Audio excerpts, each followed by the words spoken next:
它的起步其实蛮猛的、3号档感觉到来完 Full Boost。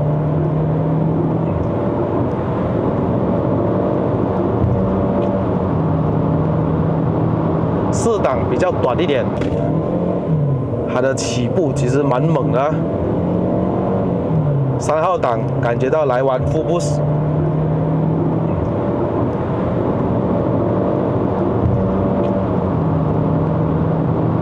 4档比较短一点。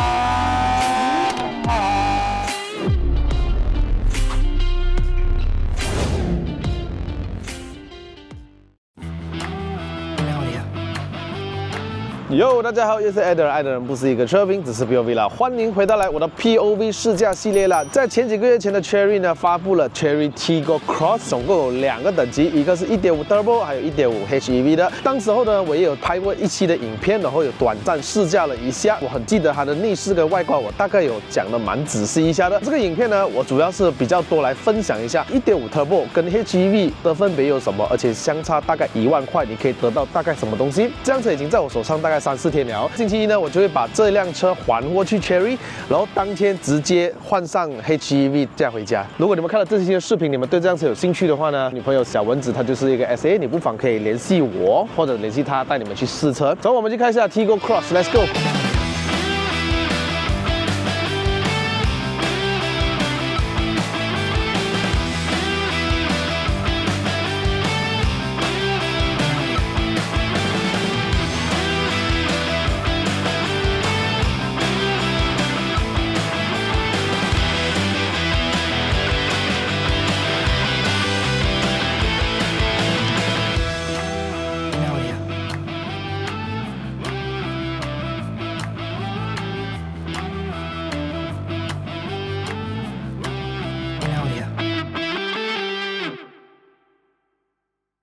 OK， 这个就是2025的时候发布的 Chery Tiggo Cross， 主打 A segment 呢，竞争对手就是 Honda 的 WRV， 还有 Perodua 的 Ativa， 无论是车身轴距、长度、宽度，全部都完胜 A segment。Tiggo Cross 呢，总共有2个等级，一个是 1.5 Turbo， 还有一个 1.5 的 HEV。车身轴距2610mm， 轴距明显呢对比 Ativa 的2525mm 呢长出了85mm， 表示的呢它的后排和膝盖空间与车内的布局上有一定的优势啦。Tiggo Cross 呢比 WRV 的轴距长了125mm， 相差较大。Tiggo Cross 的轴距呢就比 X50 大了10mm， 它还是大。我们来说一下 1.5 Turbo 呢比 HEV 少了什么呢？第一个就是驾驶员的腰部支撑，没有 Open Door Warning， 表示它开门的时候后面不会有提示你车会来啦。Rear Collision Warning， 没有 Rear Cross Traffic Braking， 如果今天你退后，后面有车来，它不会帮你自动刹车。没有 Lane Change Assist、Emergency Lane Keeping、Lane Departure Prevention、Multi Collision Braking 这些都没有。Traffic Jam Assist、Intelligent Cruise Control 没有。安全气囊6颗 ，HEV 有7颗。最后怎么区分它是1.5 Turbo 或者是 Hybrid 呢？你只要看轮圈。这是这辆车的钥匙哦。试驾这么多 Chery 车以来哦，全部都是椭圆形的嘛，厚厚的嘛，大大个的嘛。那这一次就换上了这么薄的这个钥匙，这边呢是可以拔出来啊，里面有一个备用钥匙。当我拿到这个钥匙的时候呢，很多人说什么这个像家里的遥控器啊。一般上你看到Chery的钥匙呢，还会4个按钮的，这里就少了那个远程操控来打造这个引擎的功能嘛。可是其实这辆车是有的。那这辆车如果你长按这个锁啊，我没有在作弊哦，你看啊。这引擎就会打着了的，所以它这辆车是有 Remote Start， 哈哈，日行灯已经亮起来，可是车头灯没有亮的，车尾灯也是亮做的哈。之前呢我也讲过那车尾灯的设计啦，像老虎的条纹呢，所以这辆车也配搭着无钥匙进入还有无钥匙启动。那当我靠近这辆车，你看它的这个side mirror就会打开，我再靠近一点，它的门就会解锁了。那我上车只需要做一件事情，就是你看。踩刹车就可以走 ，You are ready to go。车头灯是 LED 的 reflector， 然后有配搭着 LED 的 signal 灯，在这个价位应该只有这辆车有配搭着后面的 LED signal 灯，Ativa 都没有啊。你可以这边手放一下，就可以解锁，然后锁门也是按这边就可以了，2个门都有。Ativa 只有1个门。车尾箱方面呢就手动开启了，那后面有个电磁阀，不然就是这个钥匙呢有按钮，车内也是有的开车尾箱，可以做6式椅背倾倒，还有一个备胎哦。这个小尺寸一点的啦，这里有双出的排气管，隐藏式的，前麦花臣，后面是扭力梁的设置。轮胎尺寸为215/55R18寸，前后都是一样的尺寸啊。后有刹车卡钳，前面也是有单活塞刹车卡钳啊，前后都是喷上了红色的。轮胎是用着 GT Comfort 520 V1 的一个轮胎。这些后座空间我不用多说了哈，之前有讲过了的。中间鼓起的高度也没有很高。后有冷气出风口，可是它要么就吹左，要么就吹右，所以这个坐在后面的人就要抢冷气了。还有一个 USB 插槽在后面，有4项的电动调节，座椅就包覆性还挺不错的哈。这台车其实有气氛灯哦，气氛灯处理的还不错。在它的 dashboard 这边呢，你可以看到隐藏式的，然后它有那种反光出来，蛮好看，有一点精致的感觉。前左右侧的门边都有气氛灯，后面则是没有。可是我喜欢一点就是它把门锁放到来这边。如果它放到左边那边也有的话，我就要给它100分了，真的。还有一样东西，4门都是一键上下哦，这个 Ativa 也没有哦。调整side mirror的方式就是这里调去左、上下、左右来调整，右、中间，就这样。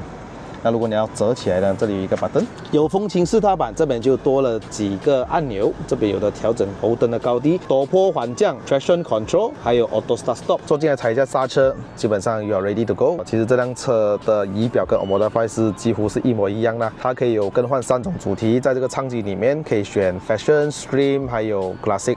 那我基本上比较喜欢 Classic， 是因为它有双延式的仪表，我比较习惯看有转速表，有这个时速表。换成 Classic 的好处就是，当你用这 ACC 跟车的时候呢，设置到任何的时速，这边会带一点青色的线。我觉得这个细节处理的不错的，蛮好看。有 Trip A， 当你每一次打着引擎之后，它就会自动的 reset。唯有 Trip B 呢，就是来计算一下我的这桶油的行驶里程。所以我行驶了155公里左右，用了大概1/4的油，12.8 liter per 100 km， 换算到来应该是8 km per liter 的。以前 Omoda5 我记得是可以通过这个 local setting system 里面去更换，可是到了这个 Tiggo Cross 我反而没有办法去更换它的这个 system 有自动雨刷，有自动头灯，还有前雾灯一键闪3下，这样子是闪人家高灯。这样子推进去一下呢，当你看到你仪表上面就多了一个 A， 代表就是它开启了自动远光灯的功能。这个方向盘呢就很旧款的 Chery 的方向盘了，反而 HEV 呢就比较好看，可以调整上下前后。因为汽油版呢它有6速的双离合变速箱嘛，切换到 D 了之后呢，你可以拨到去 M， 你可以使用手动模式，然后换挡的方式是跟 Benz BM 一样的啦，这个道理。Parking button 就在上面，电子手刹还有 Auto Hold 的功能。那冷气控制方面，我其实个人是非常喜欢的。它有双区的恒温空调，它有大大的显示的它之间的温度，还有很直接的模式。你要吹脚这里按一下，它就很明显这边显示给你看。这个主机也是会显示一下哈，它的冷气控制这样子。我不知道为什么要有这个界面出来了啦，因为反正已经有了这边嘛嘛。舱机呢就不多说了，这些功能跟 Omoda5 就很相似了哈。舱机回到 Home 驾驶模式 Eco、Normal 还有 Sport 这3种啦哈。这里按下去360 camera 就会展现出来，双向灯，这个音量控制还有开关舱机，就这样放下去然后这里有一个杯夹，里面还是可以开关让冷风在这个储物箱里面的，这种细节还是有到位的啦。我们打开一下车头灯。就是有油压顶杆，各位，这支引擎呢是一具1.5公升的涡轮增压4缸的引擎，147 PS， 210牛顿米的扭力，再配上这个6速的双离合变速箱，它是湿式的啦，0到100为10.3秒，在 Sport Mode 的情况下，但是 HEV 比它更快哦，0到100 8.9秒但是 HEV 这个前段肯定是有力啦，后段汽油版会比较有力啦。好，那我们就去试驾吧。哇 ，iOS 26时候有 Liquid Glass把这辆车瞬间那种气质提升上来，有没有？好来，我们去试驾一下这台 Tiggo Cross 它无论是这个灵敏度这辆车还是一定有的，因为它简单来说，它就是一个小辆一点的车嘛 ，A segment 嘛，但是 A segment 它也不算小辆哦。首先起步第一个就是你要习惯一下这个双离合啦。OK， 我可以坦白跟你们讲呢，这么多Chery车里面呢，其实这一款Tiggo Cross 的这个双离合它的反应呢，比起其他它的大哥 Tiggo 7 Pro 的双离合来的稍微慢一点，它的这个换挡起步的时候很明显有那种双离合的感觉，你需要慢慢轻轻踩一点油先，你让它的双离合已经是结合了，然后你再踩大油下去，不然的话你稍微踩一个28%的油门下去，我跟你说那个车一下子冲出去了，所以会让你吓到一下。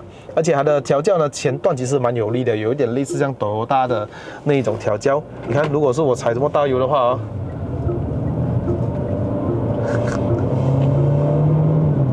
它其实都蛮有力一下的哦。我现在用 Eco Mode 不了，它前段其实确实是有的。踩完，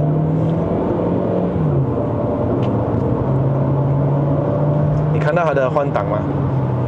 是不是感觉有点像 AT 那种感觉？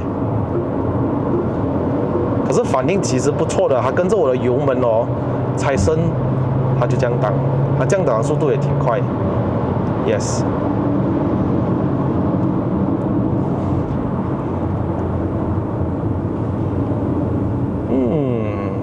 刹车也很线性啊，我踩多少它给多少，可是它还是一样的，你需要踩深一点。这辆车的设置就是这样。如果你比起Modify 之前那个旧款的呢，它就需要踩得更深，然后导致让人家觉得那个刹车好像不太灵敏。但是如果你踩深一点下去呢，它其实是 OK 的，很刺的。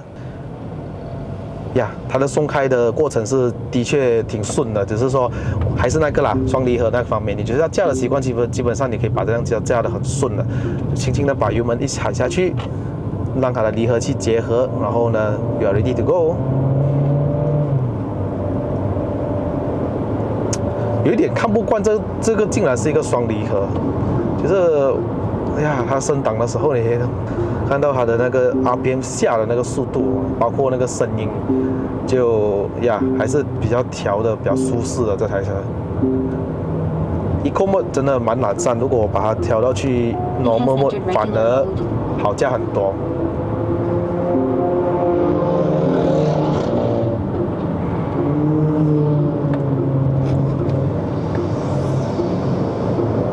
踩完。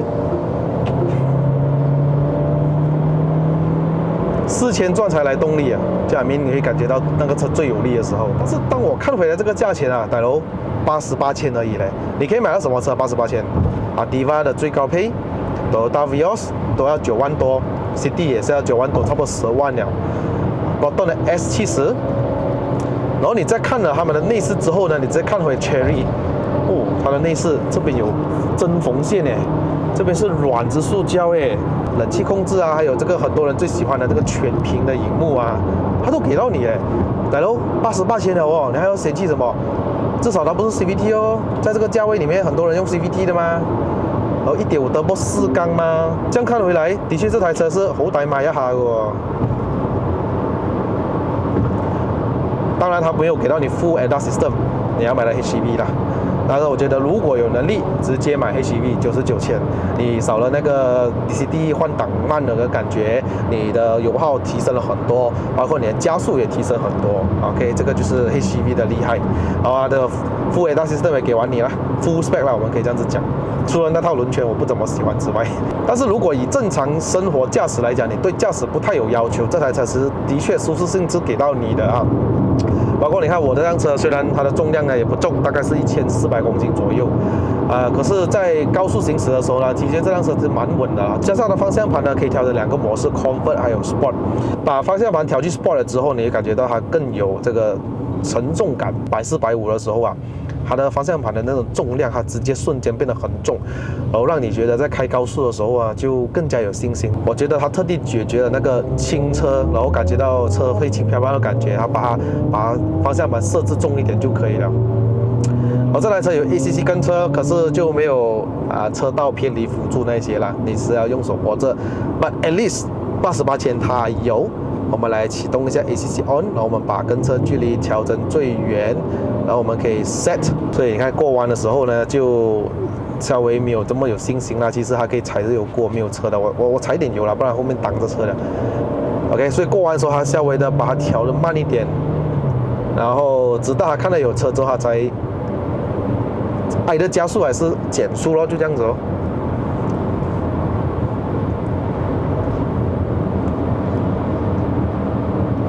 这辆车也有 stop and go function 啊 ，of course。当我在稍微车比较多的时候啊，会停弯下来，它也可以辅助到我停弯下来的。有些车在这个价位，它是没有错的话，它低于30 km/h，它直接跟你解除掉，你还是要自己来操控哦。所以那个不叫 traffic jam assist 哦。反正 HEV 呢，它就有 traffic jam assist 啦，你基本上可以不用动你的方向盘。它会自动的慢慢的摆动方向盘啊，然后跟车啦那些很舒服的整个过程。那个到时候我再试给你们看啦。反正这辆车88千，它给到你就是有 cruise control、adaptive cruise control， 但是没有 intelligent 那种，我其实觉得也不错了的啦。虽然它的整个过程没有讲太顺到哪里去，at least 挖5。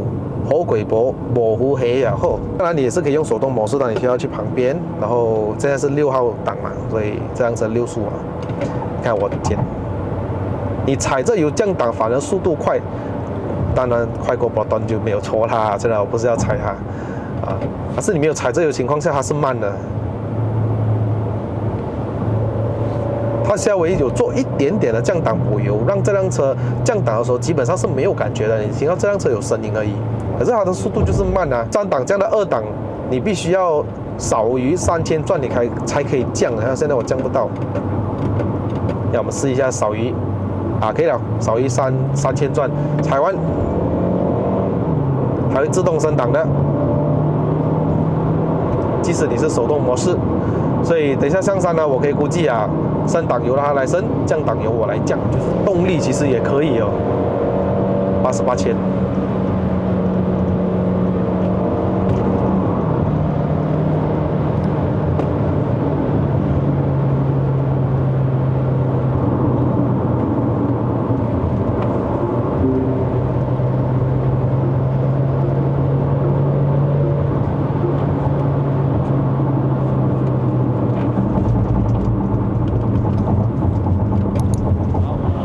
我们来做一个0到100测试，踩完，它的起步其实蛮猛的，3号档感觉到来完 full boost，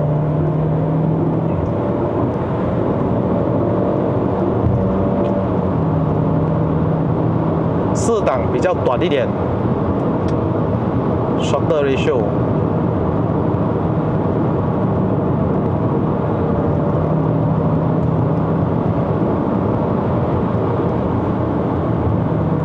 我看到Ativa了，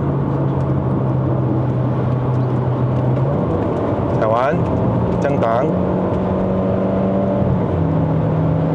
这辆车的 top speed 我还没有去过的啦，就给不了你说多快，可是你看至少它的加速是不错的，对不对？是不错的，对不对？可以啦。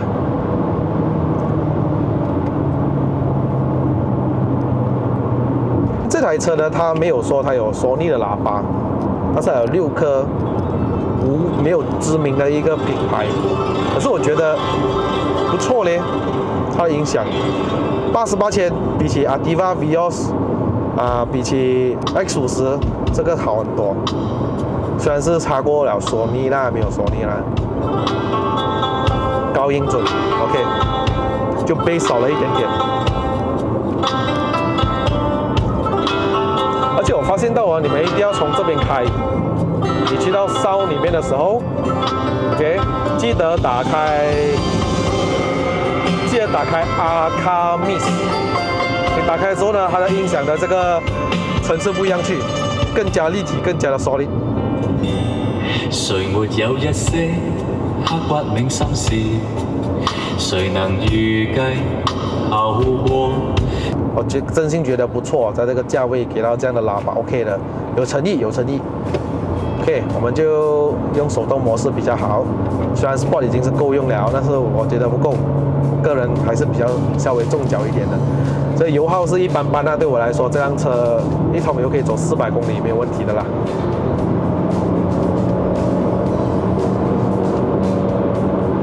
打满应该才不到100块。